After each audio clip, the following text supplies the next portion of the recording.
बच्चों, आज हम आपको एनसीईआरटी की बुक हिंदी की क्लास टेंथ की भाग 2 स्पर्श, बुक का नाम है स्पर्श। उसमें से बिहारी दास जी का जीवन परिचय के बारे में आपको आज हम बताएंगे।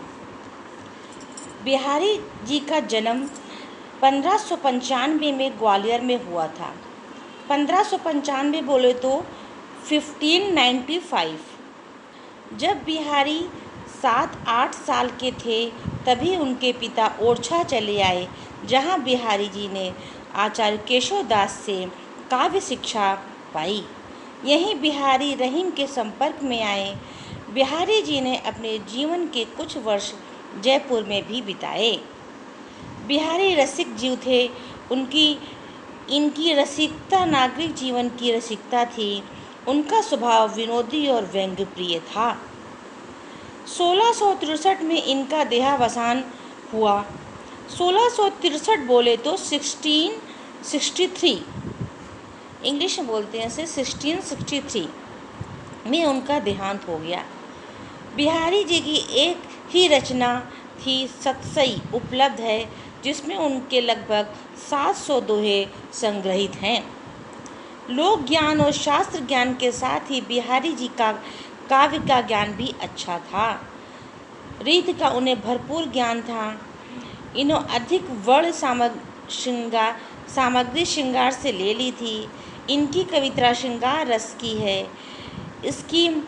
इसलिए नायक नायिका या नायिकी की वे चेष्टाएं जिन्हें हाव करते हैं, इनमें पर्याप्त मात्रा में मिलती है। बिहारी की भाषा बहुत कुछ शुद्ध ब्रज है, पर वह साहित्यिक है। इनकी भाषा में पूर्वी प्रयोग भी मिलते हैं। बुंदेलखंड में अधिक दिनों तक रहने के कारण बुंदेलखंडी शब्दों का प्रयोग मिलना भी स्वाभाविक है। बोले बिहारी दास जी का जन्म 1595 में हुआ था और 1663 में उनका देहांत हो गया था। बिहारी दास जी का केवल एक ही रचना थी जो बोलते हैं सतसई, जिसमें कि 700 दोहे संग्रहित थे। बिहारी दास जी की भाषा शुद्ध ब्रज है, पर वो साहित्यिक भी है। इनकी भाषा अधिक दिनों तक बुंदेलखंड में रहे, इसीलिए बुंदेलखंडी कहते हैं। तो बच्चों, ये बिहारी दास जी की जीवन परिचय है, जो आप क्लास 10th में अक्सर बच्चों से पूछा जाता है और एग्ज़ाम में आता है, तो आप ये लिख सकते हैं। बच्चों, ये हम लास्ट पेज का फ़ोटो भी दे देंगे, जिससे आप स्क्रीनशॉट लेकर के आप जूम करके इसका पढ़ाई भी कर सकते हैं। तो ये आपको बिहारी दास जी का जीवन परिचय कैसा लगा, ये आप हमें कमेंट बॉक्स में ज़रूर बताइएगा। धन्यवाद।